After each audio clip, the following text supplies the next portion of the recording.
नमस्ते, आप सभी का स्वागत है आज के इस कार्यक्रम में। हमारे साथ आज जुड़ रहे हैं भाऊ तोरसेकर जी और ओंकार चौधरी जी। और उनसे बात करने से पहले आप सभी से अनुरोध है कि कृपया हमारी चैनल को सब्सक्राइब करें, वीडियो को लाइक करें, हमारा पत्रम पुष्पम के साथ सहयोग करें और नीचे दिए हुए लिंक्स डिस्क्रिप्शन में जो है उनको क्लिक करके आप हमारी मर्चेंडाइज जो समर मर्चेंडाइज है उसको क्रय कर सकते हैं। तो स्वागत करता हूँ भाऊ का और ओंकार जी का। आरंभ करूंगा भाऊ से। भाऊ, अब ये जो पाकिस्तान के साथ जो हुआ सो हुआ, लेकिन ये मोदी जी ने अपने जो मोदी डॉक्ट्रिन सेट कर दिया है, अब इसके बाद तो भाई बहुत परेशानी हो रही है। पाकिस्तान को भी परेशानी हो रही है और पाकिस्तान परस्तों को भी परेशानी हो रही है। तो ये ऐसे तो बड़ा मामला गड़बड़ हो जाएगा। हमारे लिबरल लोगों का क्या होगा? अरे लॉकडाउन उठा नहीं है ना, सोशल डिस्टेंसिंग चल रहा है, ये समझ कैसे बैठे? सोशल डिस्टेंसिंग अभी देखो, लॉकडाउन उठ गया, सोशल डिस्टेंसिंग नहीं उठा है ना। हाँ, मास्क जरूरी और क्या बोलते हैं, सोशल डिस्टेंस जरूरी है, वो सिर्फ थरूर समझा है। इसलिए मैंने आज वीडियो डाला है, उसमें हेडिंग ही दिया है, हर एक फ्रेंड थरूर ही होता है। वो जो टैगलाइन थी एयरटेल की। तो ये मरेंगे ऐसे ही, दूसरा कुछ नहीं होगा इनका, मरेंगे। लिबरल्स का कुछ होने वाला नहीं है। ये देखोगे, एक बात होती है ना कि समयानुसार आपको बदलना पड़ता है, कोई भी चीज हो। अगर समयानुसार आप बदलोगे नहीं तो आप टिकोगे नहीं, सर्वाइवल नहीं होगा तो रिवाइवल कैसे होगा? पहले आपको सर्वाइवल करना पड़ता है ना, तो रिवाइवल की बात है। ये अभी तक नहीं समझ पा रहे। जिस ढंग से मोदी हर चीज का, छोटी छोटी बात का इस्तेमाल करते, देखो कि इसी अफगानिस्तान को उन्होंने वैक्सीन भेजा था, कुछ 10-15 लाख वैक्सीन भेजे थे डोज। आज काम आ गए ना, उस वक्त नहीं आए थे काम, आज आ गए काम। तो ये सोचना जरूरी था, आज की बात नहीं। और ये बात मोदी ने आज नहीं बताई, आपको याद होगा तो जब 13-14 में मोदी जी चुनाव का प्रचार कर रहे थे, उसके बाद अलग अलग चैनल पर वो क्या बोलते उसको, इंटरव्यू दे रहे थे, तो उन्होंने ये बात बोल दी थी, ये बात बोल दी थी कि हमको दोस्ती से काम जितना होगा। आपके पास हथियार कितने हैं, आपके पास हवाई जहाज कितने हैं, या आपके पास पैसा कितना है, बिजनेस कितना है, इससे कुछ नहीं बनता। दोस्त बना के चलना पड़ता है और दोस्ती निभाने से होता है। अब देखो जिस ढंग से अफगानिस्तान को, अब तो वो हवाई क्या बोलते हैं उसको, रनवे है, वो देने के लिए भी राजी हो गए। और बगराम मुझे एयरबेस। याद है 5 साल पहले ये अचानक से जब येमेनी, सऊदी येमेनी वो सब चल रहा था, उस वक्त पाकिस्तान ने वहां सैनिक नहीं भेजे, सऊदी ने बोल के भी। तो गल्फ फ्रंट जो थी, उसका जो सेक्रेटरी था वो दुबई का था, वो बहुत गुस्से में था।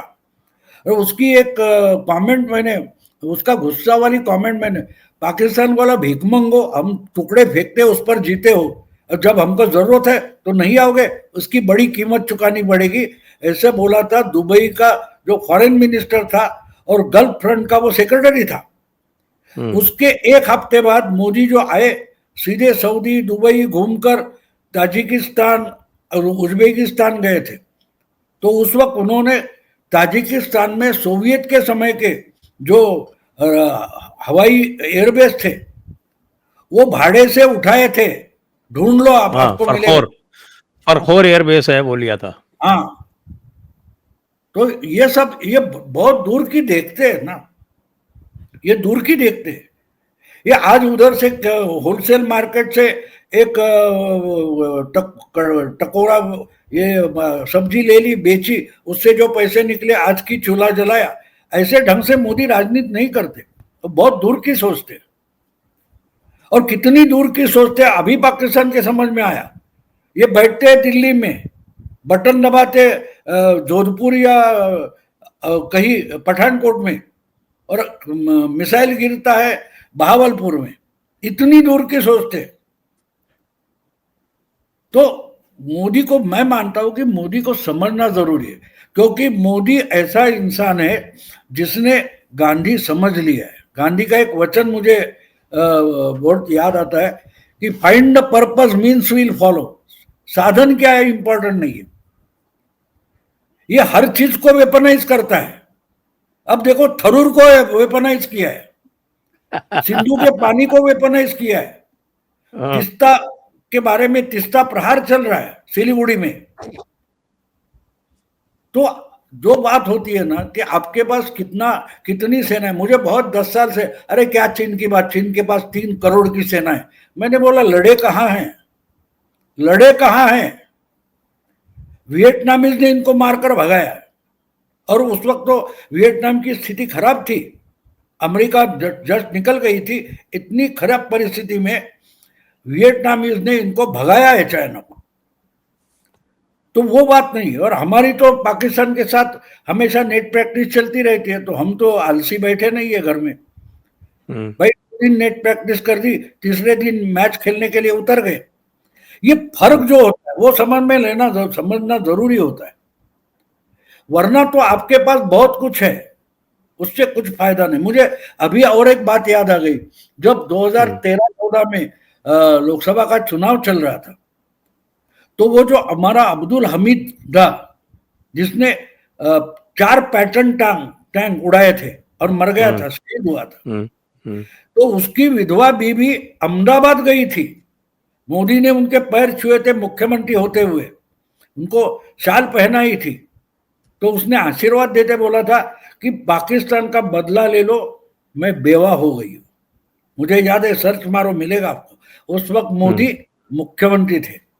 तो आज जो हुआ वो अब्दुल हमीद का भी बदला है, उसकी बेवा पत्नी के आशीर्वाद से भी हुआ है। तो बहुत चीजें होती है, और मोदी भूलते कुछ नहीं। हर एक का हिसाब पूरा करेंगे, कुछ उधार रखते नहीं।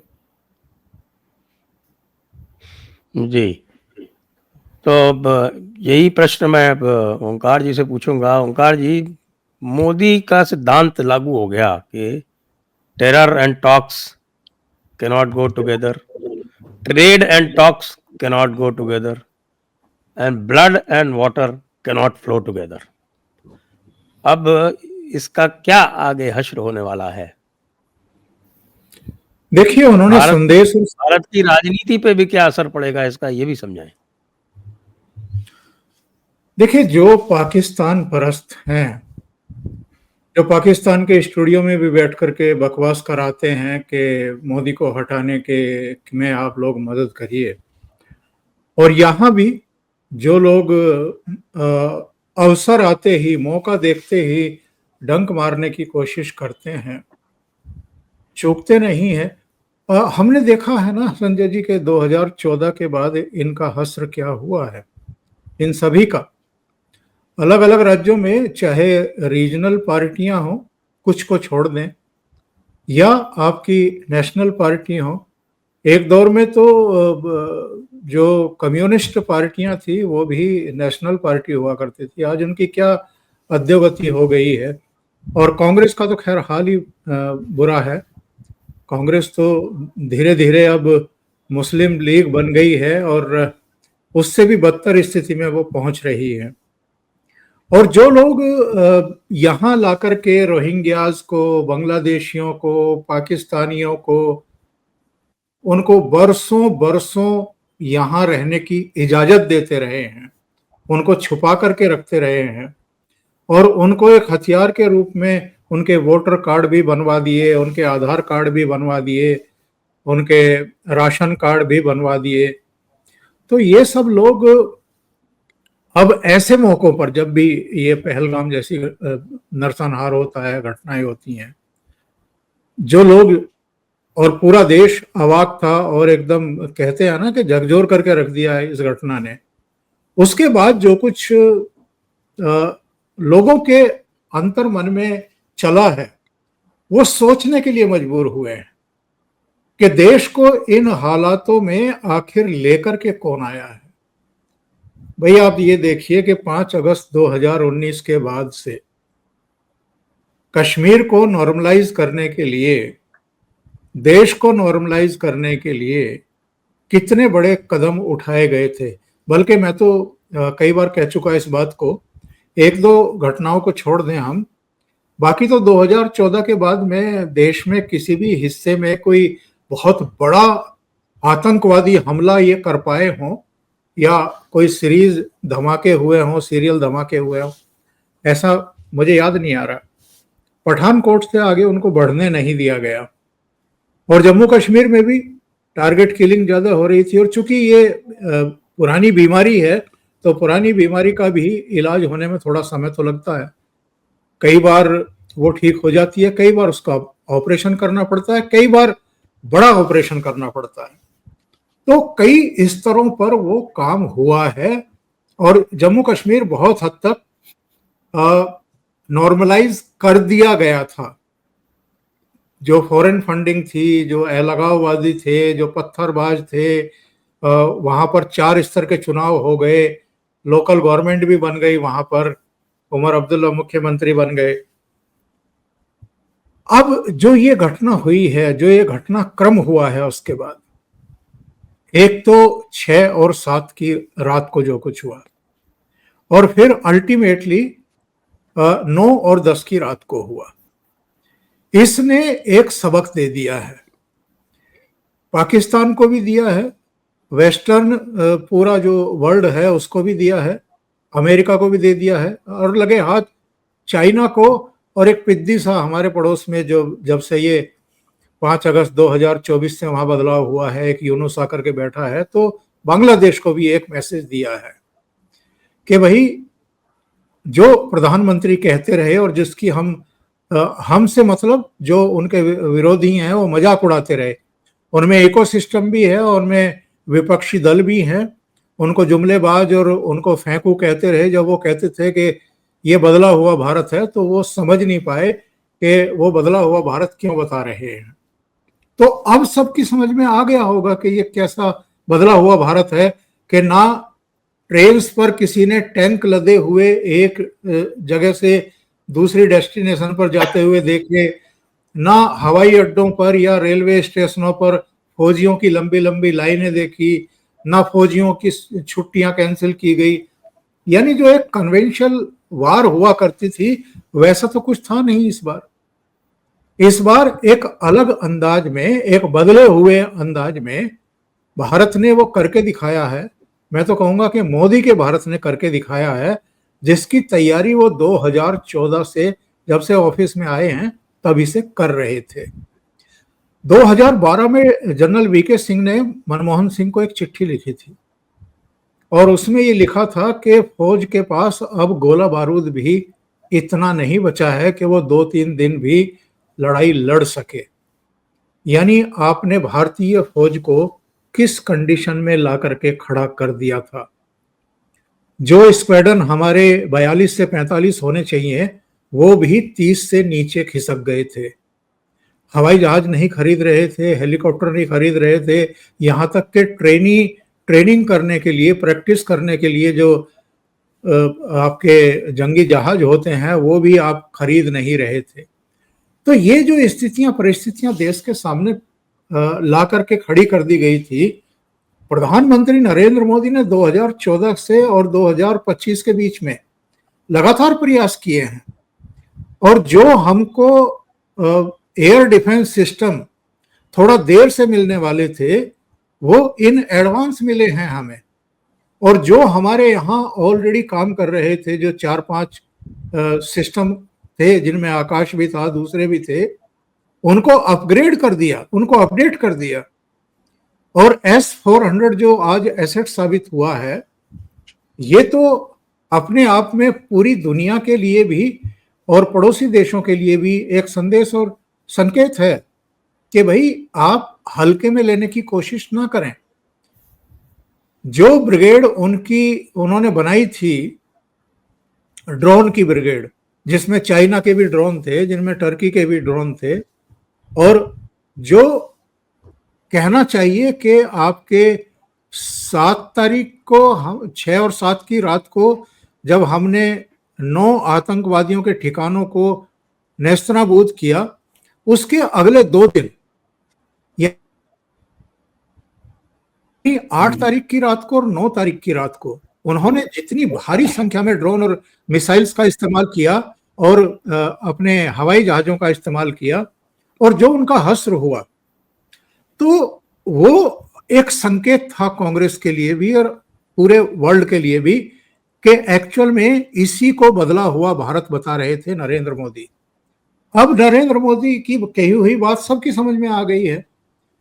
जो हमारे यहाँ की पॉलिटिक्स है, जिसके बारे में आपने स्पेसिफिकली सवाल किया, अब उनकी भी समझ में आ रहा है कि जो नॉन सीरियस तरीके से टिप्पणियां कर दी जाती हैं। सोनिया गांधी ने 2007 में मौत का सौदागर कहा था। एक बार राहुल गांधी ने रामलीला मैदान में सभा को संबोधित करते हुए जवानों के खून का सौदागर कहा था, और अब गुस्ताखी हो रही है सिंदूर का सौदागर बताने की। तो ये जो चीजें हैं, ये देश देखता है, उस पर मनन करता है, इस तरह की आपने क्या किया है उससे तुलना करता है, मोदी जी क्या कर रहे हैं ये भी देखता है। हमारे देश को लहूलुहान किया जा रहा था 2014 से पहले, अब वो सिचुएशंस नहीं हैं। आज की तारीख में सब जानते हैं, मानते हैं, और अब तो सबका जो एक कहते हैं ना कि खौफ, वो किसी ना किसी रूप में निकल करके सामने आ रहा है।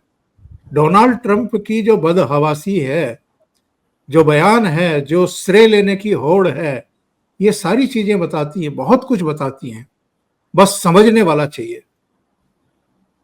बिल्कुल बाबू, ये हमारे राहुल गांधी जी जो हैं वो जयशंकर जी के पीछे क्यों पड़े हुए हैं और उनको सिंदूर का सौदागर क्यों कह रहे हैं? नहीं, राहुल गांधी किसी ना किसी के पीछे पड़ना जरूरी भी है ना। करेंगे तो क्या करें, टाइम पास कैसे कर सकते हैं?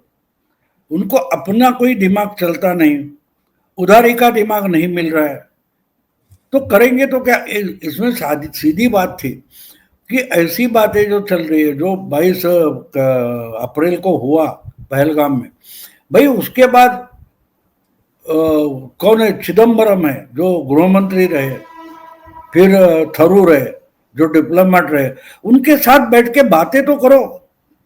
अभी मोदी ने अकेला बैठकर सपने में आया चलो इधर आकाश तीर चलाएंगे, उधर ब्रह्मोस चले, ऐसे नहीं किया है।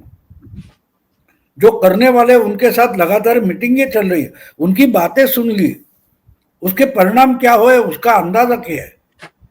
बस चैनल के लिए इंटरव्यू करना है, ऐसी बात नहीं है ना। तो राहुल गांधी जयशंकर के पीछे नहीं पड़ेंगे तो राजनाथ के पीछे पड़ेंगे, क्योंकि उससे कोई मतलब है ही नहीं, किसी भी चीज का मतलब नहीं है। अगली बार हमको चुनाव लड़ना है, इसका भी दिमाग नहीं चल रहा है। बस आज के लिए कैमरा पर खड़ा हूं तो कोई, यानी राहुल गांधी और संजय राउत, इसमें मैं फर्क नहीं करता कि आज के लिए बोल दो, बल्कि अभी उस दिन मैं इनके साथ बैठा था, ओम प्रकाश जी के साथ, जिस दिन वो युद्ध विराम की बात आ रही थी, तो इन्होंने मुझे वही सवाल पूछा था कि ट्रम्प क्यों पीछे पड़ा है क्रेडिट लेने के लिए। तो मैंने बोला कि देखो, कितना भी बुरा गलत कोई भी चीज हो, उसका भी कुछ ना कुछ, अभी कूड़ेदान हम देखते तो उधर भी चूहे बिल्लियां जाती है, कुछ उनको खाने को मिलता है, कुछ इस्तेमाल करने की चीज मिलती है, कोई ये जो प्लास्टिक वगैरह कलेक्ट करने वाले, बोतल कलेक्ट करने वाले हो तो वो भी कूड़ेदान में जाते हैं। तो कूड़ेदान हमारे लिए गलत लगता है, लेकिन कुछ लोगों को लिए उसके चीज मिलती है।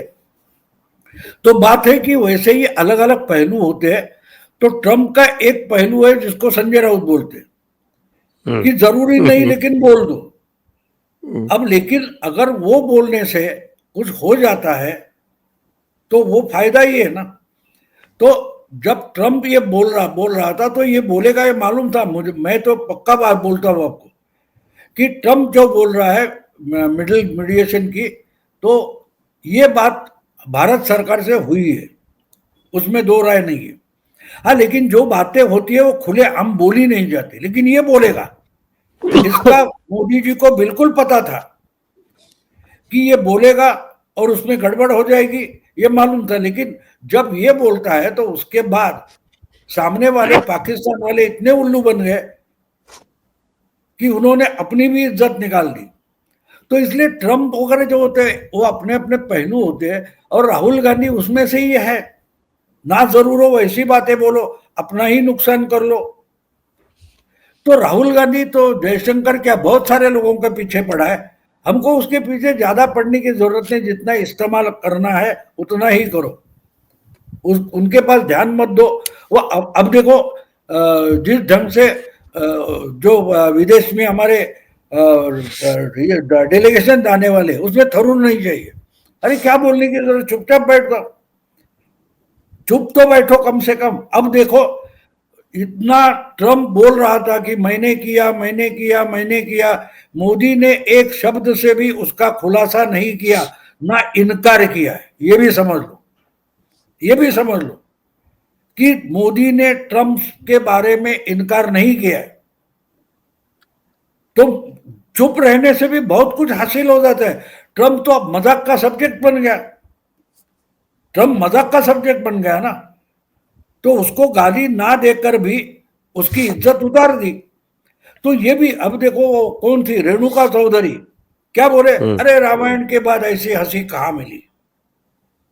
तो मोदी इज्जत भी इतनी ढंग से उतारते हैं। तो भैया ये जो राहुल गांधी कर रहे हैं उसके तो दिमाग के बड़े बात है। और जयशंकर की तो बात तो छोड़ो, जयशंकर शायद अकेले मोदी से डरता है। वो तो भले भले जो सुरमा है विदेश के, उनको भी दम देता है, वो आवाज चढ़ाकर बात करता है। तो बात यह ना कि ये सब बदला हुआ है जिस ढंग से अब ये अजरबैजान और तुर्की पाकिस्तान के पीछे आकर खड़े हुए। देखो जनता ने पहले डिसीजन लिया, फैसला लिया कि इनका माल नहीं खरीदेंगे, और टूरिस्ट जाते रहे, वो टूरिस्ट एजेंसियों ने बुकिंग बंद कर दिया, होटल वालों ने बुकिंग बंद कर दिया।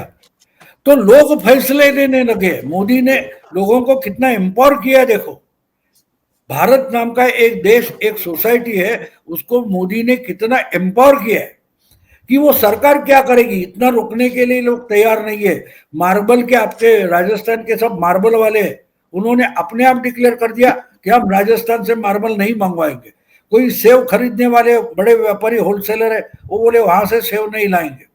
कोई बोल रहा है हम दवाई नहीं भेजेंगे, कोई बोल रहा है होटल में रिजर्वेशन नहीं करेंगे। ये लोगों ने पहले किया, बाद में गवर्नमेंट ने शुरू किया। तो ये एम्पावरमेंट देखो। तो पूरा हमारे मराठी में 62 में हम बच्चे थे तब चाइना वार, तो वसंत बापट करके थे, उन्होंने लोगों को प्रेरणा देने के लिए गीत लिखा था, परक्यांचा येता हल्ला प्रत्येक घर बने किल्ला। यानी अगर विदेश से कोई हमला आता है तो हमारा हर एक घर है वो भी किला बन जाता है। तो मोदी ने करके दिखाया, लोग डिसीजन ले रहे, अपने आप डिसीजन ले रहे, और उसके बाद सरकार ले रही है। तो ये, और ये भी बात मुझे याद है कि मोदी जी ने 2013 के प्रचार में बोली थी।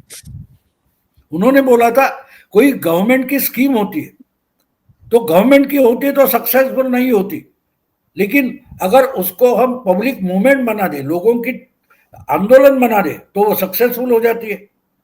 तो ये देखो, ये जो पाकिस्तान के खिलाफ सेना लड़ रही थी, लेकिन सेना को मालूम था पीछे पूरा है, कपड़ा नहीं होगा, हथियार नहीं होगा, तो भी हमारा एक कोई कॉमन इंडियन भी सामने जाकर घुसेगा। ये कॉन्फिडेंस, जो ताकत है, वो हथियार की नहीं होती। हथियार के पीछे जो इंसान खड़ा है उसकी ताकत होती है। और वही तो हमारी सेना ने भी दिखाया कि इतना पिन पॉइंटेड हमले हुए। और मैं तो जब से ये पहलगाम होने के बाद जब धमकी दी गई कि हिसाब किया जाएगा, तब मैंने लगातार मेरे वीडियो में बोला है कि एक बात और समझ लो, इसमें हमारा नेता है और दूसरा है वो बोलता है मैं भी नेता हूं, नेता न्याहू। तो इजराइल हमारे साथ है, मतलब मोसाद हमारे साथ है। ये अगर बिना समझ के कोई उस पर उसको पाकिस्तान करारा जवाब बोलता है, गधा है पाकिस्तान। अभी अभी उनको पता चला है कि इनके साथ क्या बोलते हैं वो इजराइल है, और पूरी की पूरी ये 3-4 दिन की कार्रवाई है, वो बारीकी से देखो मोसाद स्टाइल की है, हमने की है, लेकिन उसकी स्टाइल जो है, फॉर्मेट जो है, बिल्कुल मोसाद जैसा है। और दूसरी बात है, पाकिस्तान में भी कुछ हमास के लोग आए थे हमला करने के लिए, हमले में हाँ, वो पाकिस्तान पीओजेके में गए थे ना। हाँ बिल्कुल, इसलिए मैंने मराठी में वीडियो किया था। एक बार बाला साहब ठाकरे बोले थे, अगर दाऊद तुम्हारा है तो गौली हमारा है, भले माफिया हो लेकिन वो हिंदू है तो हमारा है। तो मैंने बोला था तुम्हारा हमास है तो हमारा मोसाद है, ऐसा वीडियो मैंने 4 दिन पहले डाल दिया था। और बिल्कुल वही है। और एक बात और है, ये कैसा हो गया, दुनिया हैरान है कि ये कैसे हो गया। तो जो बदलाव आया है वो बदलाव मेंटली भी आना चाहिए, कागजों पर आकर नहीं फर्क पड़ता, मेंटली आना चाहिए। आप देखो कितना सिंबॉलिक था, पहले दिन जब रिएक्शन आई, हमारी जो महिला दो ऑफिसर बैठी थी वो नॉर्मल अटायर में बैठी थी, लेकिन दूसरे दिन आई तो वो वॉर अटायर में आई थी। तो एक वो कौन उसका नाम है, उसका एयर मार्शल थे हमारे, 4 जनरल बैठे थे एयर ऑपरेशन हाँ, के AK प्रमुख, भारती, एयर मार्शल हाँ AK भारती। तो उन्होंने क्या बोला, किरना हमको तो पता नहीं, यानी पॉलिटिकल आंसर दिया। एक आर्मी के ऑफिसर ने इतना ढंग से पॉलिटिकल आंसर दिया कि हमको तो पता नहीं था, क्योंकि आपने छुपाया था। वो क्या बोल रहे थे, पाकिस्तान ने अगर वहां न्यूक्लियर डंप है तो छुपाया है, और ये छुपाना ही गलती है पाकिस्तान की, क्योंकि आपका न्यूक्लियर डंप है तो क्या बोलते हैं, न्यूक्लियर अथॉरिटी से शेयर करना पड़ता है। तो हाँ, वो आपने शेयर ट्रीटी नहीं है, किया उसमें है, दोनों को आपस में अपने सारे एसेट्स शेयर बिल्कुल, करने। तो ये बात होती है। तो इसलिए बदला क्या है, अगर बदला जो है वही राहुल गांधी के समझ में नहीं आ रहा है या बाकी विपक्षों के समझ में नहीं आ रहा, तो हम क्या कर सकते हैं। और जैसे जैसे अभी देखो चिदम्बरम ने स्वागत किया पूरी कार्रवाई का, थरूर ने किया है, शरद पवार ने किया है। तो बात साफ है, उनको समझ में आ रहा है कि आज अगर हम थोड़ी भी गलती कर ले तो आगे की कीमत चुकानी पड़ेगी। और बात समझ लो, कल परसों आसाम के स्थानीय इकाई के चुनाव हुए, उसके रिजल्ट देखो, ये ऑपरेशन सिंदूर के पहले के रिजल्ट है। मुस्लिम एरिया में भी कांग्रेस का सफाया हुआ है, वो जो कोई मुस्लिम पार्टी है उसका भी सफाया हुआ है। AUDF 70 से ज्यादा % जगह सीटें बीजेपी जीत गई है। ये पहलगाम के बाद का चुनाव है और सिंदूर के पहले का चुनाव है, और आसाम में है, आसाम में है। तो इसका लोगों को पर परिणाम हो रहा है, वो अगर आप नहीं सुनोगे और नहीं समझोगे तो आपको तो भुगतना पड़ेगा।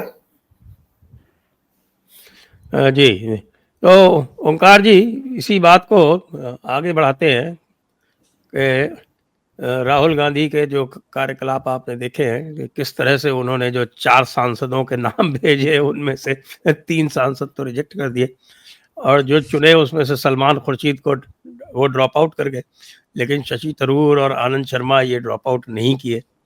दूसरी तरफ अगर आप मीडिया की तरफ देखें तो देखेंगे कि साहब बरखा दत्त और ध्रुव राठी जो है वो भी इन लोगों को छोड़ गए। देखिए, आपको याद होगा जब सेना की कार्रवाई हुई थी तो मल्लिकार्जुन खड़गे और राहुल गांधी कैमरों के सामने आए थे, और उस समय बड़े मीम बने थे, बड़ी मजाक उड़ी थी इनकी कि ये शोक संदेश पढ़ने आए थे या पाकिस्तान की जो खातिरदारी हुई है उस पर अपने चेहरे दिखाने आए थे, क्योंकि चेहरे पर तो 12 बजे हुए थे, चेहरे तो उदास थे, और जबान ये कह रही थी कि हम सेना को बधाई देते हैं। तो जो इनकी बॉडी लैंग्वेज है और जो कुल मिलाकर के वहाँ का जो आपका मीडिया है, वहाँ के जो नेतृत्व हैं, अलग अलग पॉलिटिकल पार्टियों के नेता, वहाँ की असेंबली में, पार्लियामेंट में खड़े होकर के जो भाषण देते हैं, कांग्रेस की जिस तरीके से वहाँ पर तारीफ होती है, राहुल गांधी को लेकर के जो लोग कहते हैं खुलेआम के राहुल गांधी को प्रधानमंत्री बनना चाहिए, तो ये सब क्यों कहते हैं? कभी राहुल गांधी ने और राहुल गांधी के सलाहकारों ने ये सब सोचा है क्या? या इनके लिए ये सब कोई अब बात मायने ही नहीं रखती है कि आपकी किस तरीके से, किस तरह की छवि बन रही है, लोगों में मैसेज कितने गलत जा रहे हैं? क्या ये इन सब चीजों से ऊपर उठ गए हैं और इनको सिर्फ और सिर्फ इसी पर भरोसा है कि हमको अगर मुस्लिम वोट मिल जाएं पूरे के पूरे तो हम कभी केंद्र सरकार में आ सकते हैं और सरकार बना सकते हैं? और कुछ हिंदू तो इनके साथ हैं, नेहरू के समय से ही कांग्रेस पार्टी के साथ रहे हैं। पर ये, मैं इस वोट बैंक पॉलिटिक्स की बात भी नहीं करूंगा, मैं करूंगा कि आज आम जनमानस क्या है, भारत आज अलग अलग चीजों को लेकर के किस तरीके से सोच रहा है और उसके साथ ये लोग चल पा रहे हैं, चल पाने की स्थिति में भी हैं या नहीं है।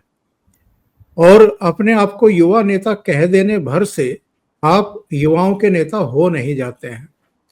प्रधानमंत्री नरेंद्र मोदी 74-75 साल के हैं और युवाओं में बेहद लोकप्रिय हैं। बहुत जो छोटे चैनल होते हैं जिनके रिपोर्टर जाकर के कनॉट प्लेस पर, दूसरी जगहों पर लोगों से चर्चाएं करते हैं अलग अलग मुद्दों पर, जो नई उम्र के बच्चे हैं, बच्चियां हैं, वो मोदी जी के प्रति किस तरह का भाव रखती हैं और राहुल गांधी का नाम जब आ जाता है तो वो किस तरीके से एक तंज कसती हुई मुस्कान फैला करके और दाएं बाएं से निकल जाती हैं। क्या ये सब चीजें इनको दिखाई नहीं देता है?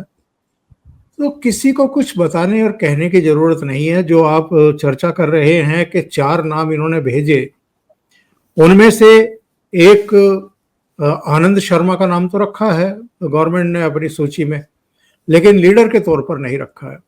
और जो इनकी सूची में नहीं था उनको लीडर बना करके भेज रहे हैं शशि थरूर।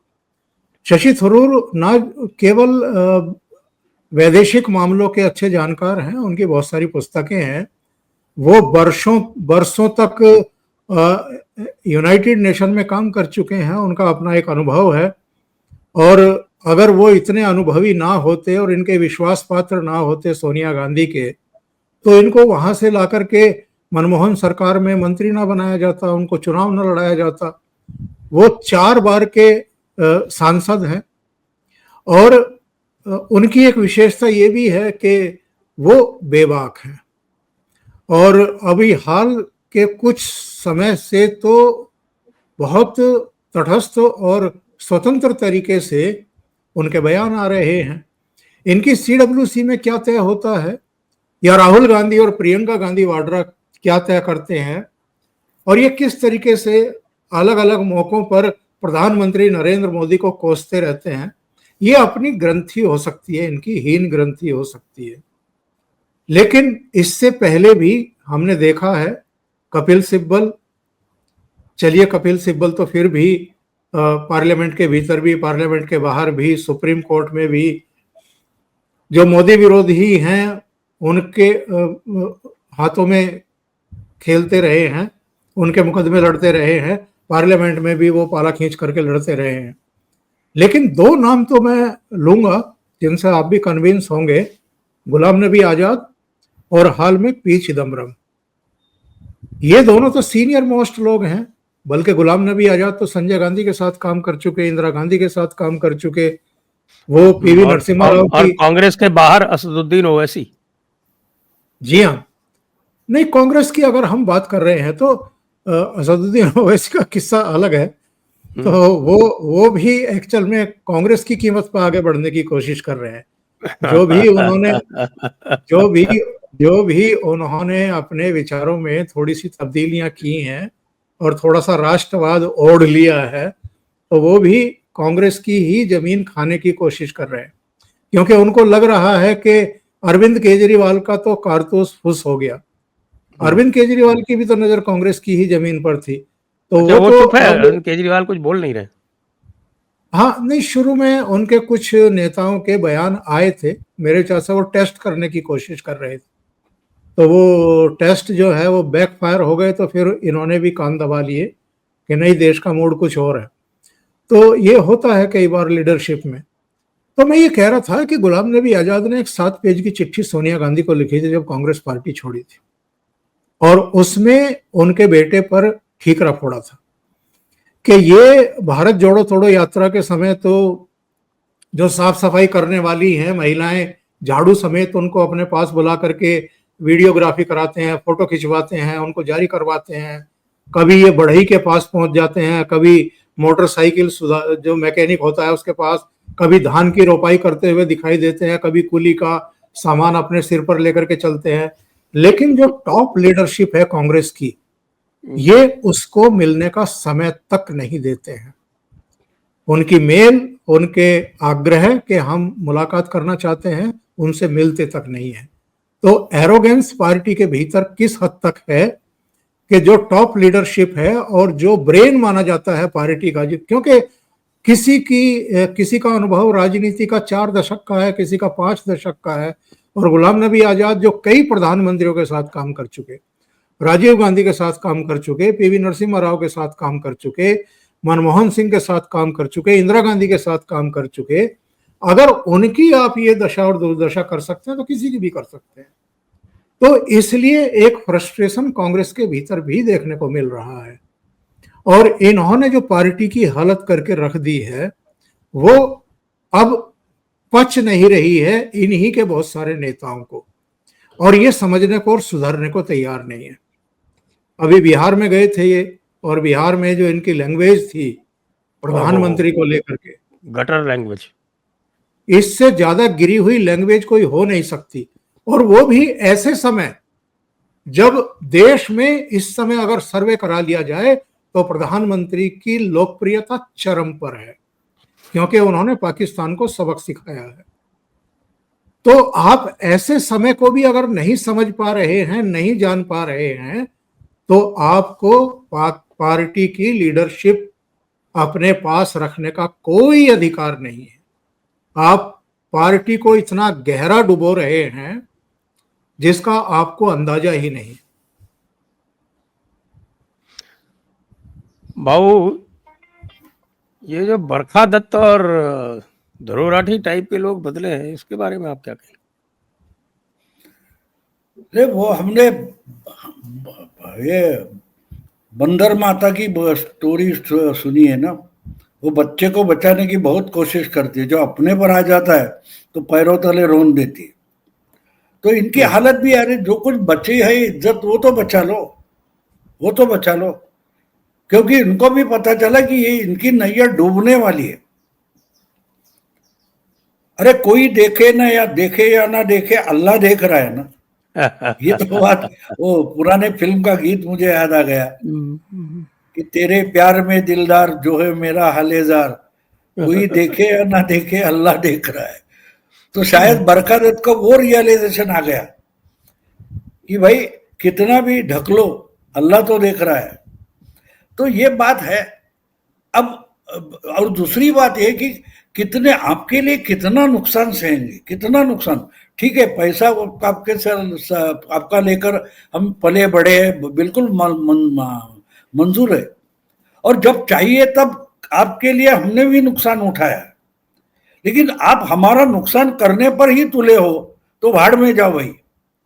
हमको तो लोगों ने सुनना चाहिए, हम बकैदी करने वाले हैं, हमको लोग अगर नहीं सुनेंगे तो इसलिए इसका मतलब बरखा दत्त बदली ऐसे में नहीं मानता, लेकिन उसको पता चल गया कि 26/11 हो या कारगिल हो, उस वक्त इन्होंने जो कुछ किया है, इसलिए इनके बारे में लोगों के मन में शक है, जो आज ज्योति मल्होत्रा के बारे में चल रहा है। तो बरखा दत्त की बात वही है ना, वही है। लोग मानते हैं ये पाकिस्तानी एजेंट है, तो वो इसी बहती गंगा में अपना कलंक धोने की कोशिश कर रही है। ठीक है ना, कोई बात नहीं, देर आए दुरुस्त आए, ये भी मानना पड़ेगा। और दूसरी बात होती है, एक थोड़ी शर्म बची है ऐसा उसका मतलब होता है। लेकिन इसमें मुझे लगता है कि जितनी बरखा थोड़ी फार शर्म बची है वो बचाने में लगी है, तो बेचारा राजदीप सरदेसाई तो मुझे पूरा नंगा क्यों नहीं करते, ऐसा ही सवाल पूछ रहा है। उसकी परसों वो कुछ लल्लन टॉप का जो है लड़का, उसके साथ बाचाबाची हो गई ना कि ये नहीं नहीं नहीं ये क्यों करना है, वो क्यों करना है। अरे कुछ भी तू क्यों करता है। वो एक तो लल्लन टॉप के ही कार्यक्रम में उसने उस लड़के के ये बड़ा अच्छा पत्रकारिता करता है वगैरह बोला, तो नाना पाटेकर बोला तो फिर तू उसको फॉलो क्यों नहीं करता। एक तरीके से अपना ही मुखौटा उतार कर रख दिया राजदीप ने। तो बोला उसको उसके बारे में अच्छा बोल रहा है तो तू उसको फॉलो कर। तो उसके चेहरे का कलर उतर गया, आपको याद होगा। यानी आपको अजीब लगता है ना कि मैं ऐसे जोर शोर से जो चीज आए दिमाग में आया बोल दे। तो नाना हमारा ही दोस्त है ना, हम इकट्ठे रास्ते पर, हम स्ट्रीट स्मार्ट लोग हैं, हम कोई बड़े पढ़े लिखे बुद्धिजीवी नहीं, हम स्ट्रीट स्मार्ट है। तो उसको वही नाना ने ठोक दिया था। तो बरखा दत्त की बात यही है कि भाई इतना कितना नंगा होते रहेंगे और किसके लिए। आपको बोल दूं कि जब मोदी को प्राइम मिनिस्टर की कंपटीशन में लगा, उसके बाद मोदी का पहला भाषण श्रीराम कॉमर्स कॉलेज में हुआ था। जी जी जी। और उसी वक्त जयपुर में राहुल गांधी कांग्रेस के क्या बोलते हैं उसको अधिवेशन जो हुआ था स्टेडियम में, वहां बोले थे। तो सागरिका घोष, बरखा दत्त और ये पल्लवी घोष, उनके ट्वीट आए थे कि कैसा बिल्कुल मोदी का भाषण कोई निरस है, उसमें कोई विजन नहीं है, ये नहीं है, वो नहीं है। और तीनों के राहुल गांधी का जो मधुमक्खी वाला भाषण था, या पावर जहर होती है मेरे माँ ने मुझे बताया, वो जब था वो इंस्पायरिंग है, ये तीनों ने बोला था। तो वहां से लेकर आज तक राहुल गांधी ने इनके शेयर पूरे डाउन कर दिए। तो आप बोलते जो कुछ 2 रुपया मिलेगा तो कम से कम वो बचा के रखो। तो मुझे लगता है कि राहुल गांधी, बरखा दत्त वगैरह जो कुछ हो गया, उनको वो मालूम हो गया कि अभी लोग नहीं मानेंगे, लोग नहीं मानेंगे।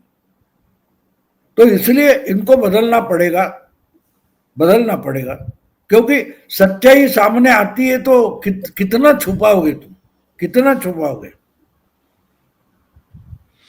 जी जी जी, बिल्कुल सही है। और अब तो भारत जो है वो पूरी तरह से इनकी बैंड बजाने में लगा हुआ है। आज तो बीसीसीआई ने भी कह दिया कि हम तो एशियन चैंपियनशिप में खेलेंगे ही। जी हाँ, बयान आ चुका। ओके। नहीं, एक बात हमको समझनी चाहिए कि आज कोई आंख उठाकर देखे तो हम सुनने वाले नहीं है। ये ऑपरेशन सिंदूर ने सबसे बड़ी बात कर दी है कि हमारे सामने कोई आंख उठाकर नहीं देखेगा। इनफैक्ट मैं तो मानता हूं कि मोदी जी एक सेंटेंस बोले कि न्यूक्लियर ब्लैकमेल अभी चलेगा नहीं।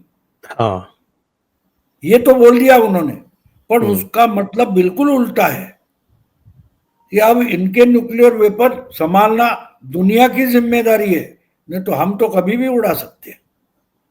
दिखा दिया वो करके।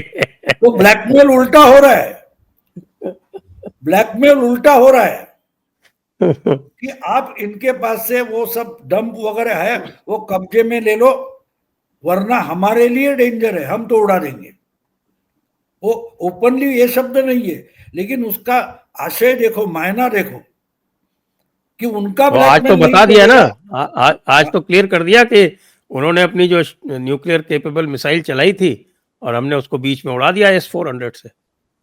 हाँ, आप चलाओगे भी तो हम उड़ा देंगे, उसके बाद फिर हम क्या करेंगे उसकी। तो जो उनको बचा रहे हैं वो जाने। ब्लैकमेल का मतलब बिल्कुल आसान होता है। मैं जो बोल रहा हूं वो संजय को समझ में आ रहा है कि ये साला मुझे नंगा करना चाहता है, लेकिन जो बोल रहा हूं इसका डर संजय के मन में है, लेकिन ओमकार को तो पता नहीं चल रहा है।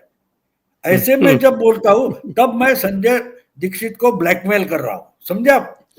तो मोदी जी की भाषा, जयशंकर की भाषा, हमारे जो 4 जनरल्स बैठे उनकी भाषा, हाँ। वो बिल्कुल दिमाग लगाकर सोच लो। वो जो क्या था एयर क्या उनका नाम था, एयर डीजीएमओ थे। हाँ, एयर चीफ मार्शल, उसको किसने एयर पूछा तो मार्शल बोला, एके भारती।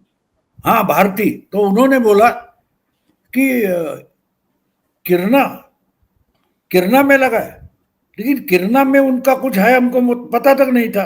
अच्छा हुआ आप पता चल गया। तो पता नहीं था इसका मतलब लीगली पता नहीं था, वैसे तो हमारे पास खुफिया जानकारी थी, और इसीलिए ब्लैकमेल करने के लिए थोड़ा बाजू में डाला है, नेक्स्ट टाइम पिन पॉइंट होगा। तो इसको ब्लैकमेल कहते हैं। और हमारे प्रधानमंत्री दुनिया को ब्लैकमेल कर रहे हैं और बोल रहे हैं कि पाकिस्तान का ब्लैकमेल नहीं चलेगा। जी ओंकार जी, आप कह रहे थे कुछ। देखिए, प्राइम मिनिस्टर के इधर के आप अगर जब बयान देखते हैं ना, तो वैसे तो इनके बयान ही कम आए हैं। एक तो राष्ट्र के नाम संदेश आया है और बाद में एक और बयान आया है, बस ये 2 बयान आए हैं। और बाकी तो उन्होंने अपने सेना के लोगों को आगे किया है, या राजनाथ सिंह बोले हैं, अभी भुज गए थे तो वहां पर बोले हैं। प्राइम मिनिस्टर या तो राष्ट्र के नाम संदेश दिया या आदमपुर एयर बेस पर बोले। और आदमपुर एयर बेस पर भी उनका जाना और उसकी नकल करना पाकिस्तान का, ये अपने बैकग्राउंड में S-400 की बैटरी दिखा रहे थे और पीछे एक लड़ाकू विमान खड़ा कर दिया था, और उसी से बड़े जहाज से जाकर के उतरे हैं, उसी एयरबेस पर, उसी की रनवे पर जाकर उतरे हैं। तो एक दिन पहले जो इनके वायुसेना के अधिकारी गलत बयानी कर रहे थे आदमपुर एयरबेस को लेकर के कि वहां पर ये हुआ है, वहां पर वो हुआ है, उसकी तो हवा निकाल दी उन्होंने। और नकल किस तरह की करते हैं, अब आप नकल देखिए इनकी कि प्रधानमंत्री एयरबेस पर जाते हैं आदमपुर, और इनके प्रधानमंत्री पहुंच जाते हैं वहां एक बेस पर और टैंक पर खड़े हो जाते हैं अपने सेना प्रमुख के साथ। जिसका अभी मतलब तक उपयोग ही नहीं हुआ। अपनी अपनी भद पिटवाते हैं, क्योंकि हमने तो टैंकों की कोई तस्वीर जारी भी नहीं की, जरूरत भी नहीं पड़ी। अब ये जो पोस्ट थी जो इनकी उड़ाई थी, वो भी मुझे नहीं लगता कि टैंकों का इस्तेमाल उसमें हुआ है। तो अरे बच्चा क्या है वो दिखा रहे थे। तो वो ये बता रहे थे कि हम अभी भी 1971 में खड़े हैं, 2025 में नहीं खड़े हैं। और भारत ने ये बताया कि हम अब 2025 का बदला हुआ भारत है, और जितना हमारे पास साजो सामान है, अभी तो सुपरसोनिक निकली नहीं है हमारी, अभी तो क्रूज मिसाइलों से ही काम किया हम लोगों ने। तो इसीलिए राजनाथ सिंह ने कहा ना भुज में जाकर के कि ये तो अभी ट्रेलर था, पूरी पिक्चर तो अभी बाकी है। और सेना के भी अधिकारी कह रहे हैं कि अभी विकराल रूप देखा नहीं है हमारा। तो ये एक संकेत देने वाली बात होती है कि कम शब्दों में आप उनको बता दो। एक बार मैं एक बड़े जाने माने उद्योगपति थे, चौधरी मित्र सेन जी, उनका इंटरव्यू कर रहा था, और मैंने उनसे पूछा कि आपके 6 बेटे हैं, 3 बेटियां हैं, उनके बच्चे हैं, नाती पोते हैं, आपका इतना कामयाब जीवन रहा है, आपने कोई उनको शिक्षा दी किसी तरह की? तो वो हंसने लगे, कहने लगे कि मैं तो किसी को प्रवचन देने के समर्थन में नहीं हूं।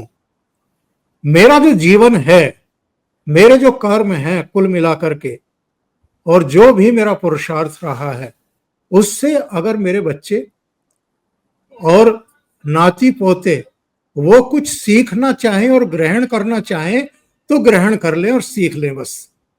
अगर नहीं सीखना है तो मेरे लाख प्रवचन देने पर भी वो कुछ सीखेंगे नहीं। तो ऐसे ही प्रधानमंत्री ने जो किया है 6 और 7 मई की रात से लेकर के 9 और 10 मई की रात, उससे अगर समझ में आना चाहे जिनकी, उनकी समझ में आ जाएगा। और उससे पहले भी संजय जी, 22 अप्रैल को यह घटना हुई थी। 23 की सुबह प्रधानमंत्री सऊदी से लैंड कर गए थे और उनका काम वहीं से शुरू हो गया था। एस जयशंकर, अजीत डोभाल और विदेश सचिव तीनों वहां थे और वहीं रिटायरिंग रूम में बैठ करके उन्होंने चर्चा शुरू कर दी थी। और उसी शाम जब अमित शाह जम्मू कश्मीर से लौटे तो सीसीएस की पहली बैठक हुई। और वो पहली बैठक नहीं थी साहब, उसके बाद भी सीसीएस की दोबारा बैठक हुई, कैबिनेट की बैठक हुई। और 6-7 की रात से पहले यानी 23 अप्रैल से लेकर के 6-7 मई के बीच कभी तीनों सेना अध्यक्षों और सीडीएस के साथ और एनएसए और डिफेंस मिनिस्टर के साथ बैठे, कभी अलग अलग सेना प्रमुखों को बुला करके 1.5-2 घंटे तक उनसे चर्चा की। तो जो प्रधानमंत्री का काम करने का तरीका है, उन्होंने बिना बोले वो पूरी देश को भी और पूरी दुनिया को भी बताया है कि हम काम कैसे करते हैं, रणनीतियां कैसे बनाते हैं, ब्लूप्रिंट कैसे तैयार करते हैं, उसको जमीन पर कैसे उतारते हैं, और जब हम कोई कार्रवाई करेंगे तो सामने से जो उसकी प्रतिक्रिया होगी उसको हमें कैसे संभालना है। ये एक फूल प्रूफ रणनीति बना रहे थे बैठ करके 6 मई की शाम तक। और 6 मई की शाम को भी एक मीडिया हाउस के कार्यक्रम में भाषण दे रहे थे प्रधानमंत्री नरेंद्र मोदी। किसी को कानो कान खबर भी नहीं थी कि आज की रात क्या होने वाला है। उन्होंने कहा था कि मुझे भी जगना है आज रात को। जी कहते कहते रह गए थे। और उन्होंने एक बात और कही थी, ये 10 साल में एक बात इन्होंने सीखी नहीं है कि बोलने वाला मोदी अच्छा होता है, सुरक्षित होता है। जब मोदी चुप बैठता है वो ज्यादा डेंजरस हो जाता है।